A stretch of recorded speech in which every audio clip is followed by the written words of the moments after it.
150 വർഷങ്ങൾക്ക് മുമ്പാ. അന്ന് ഇവിടെ മൂപ്പ് ഭരിച്ചിരുന്ന പ്രതാപശാലിയായ ഒരു കാർന്നവരുണ്ടായിരുന്നു. ആ കാർന്നവര് തഞ്ചാവൂരിൽ നിന്നങ്ങണ്ട് നൃത്തക്കാരിയെ വേടമെ കൊണ്ടുവന്ന് താമസിപ്പിച്ചു. നാഗവല്ലി എന്നായിരുന്നു ആ തമിഴത്തിയുടെ പേര്. തമിഴത്ത് വേറൊരാളുമായിട്ട് സ്നേഹത്തിലായിരുന്നു. രാമനാഥന്റെ പേരുള്ള ഒരു നൃത്തക്കാരനുമായിട്ട്. കാർന്നവരെങ്ങനെയോ ഈ രഹസ്യങ്ങളൊക്കെ അറിഞ്ഞു.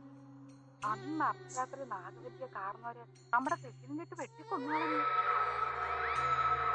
അതിൽ പിന്നെ നാഗവല്ലിയുടെ പ്രേതാത്മാവ് തിരിരാപ്പകയോടെ ഈ തറവാട്ടിലൊക്കെ അലഞ്ഞടക്കാൻ തുടങ്ങി. നാഗരിയിലെ കീർത്തന കൊണ്ട് പാടുന്നില്ല. അല്ലിയെ കൊല്ലാൻ ശ്രമിക്കുന്ന, ഗംഗയുടെ സാരിക്ക് തീ പിടിപ്പിക്കുന്ന മാടമ്പള്ളിയിലെ മാനസിക രോഗി നീ വിചാരിക്കുന്ന പോലെ ശ്രീദേവിയല്ല. ഞങ്ങൾ അവിടെ കണ്ട കാഴ്ച എന്താണെന്ന് എനിക്കറിയോ? അറിഞ്ഞാൽ താൻ വിശ്വസിക്കുവോ?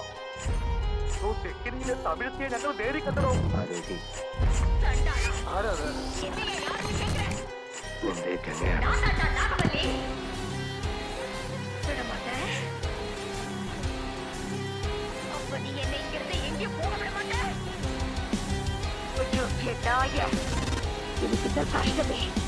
உனக்கு எவ்வளவு தைரியம் இருந்தா இப்போ என் கண் முன்னாடி வந்து நிப்ப. அவனை கொண்டு அவன் ரத்தத்தை நான் குடிக்கணும். അവനെ കൊല്ലാൻ നിന്നെ ഞാൻ സഹായിക്കാം. അവനെ കൊന്ന് നിന്റെ പ്രതികാരം അടങ്ങിക്കഴിഞ്ഞാ ഈ ദേഹം വിട്ടു പോവോ?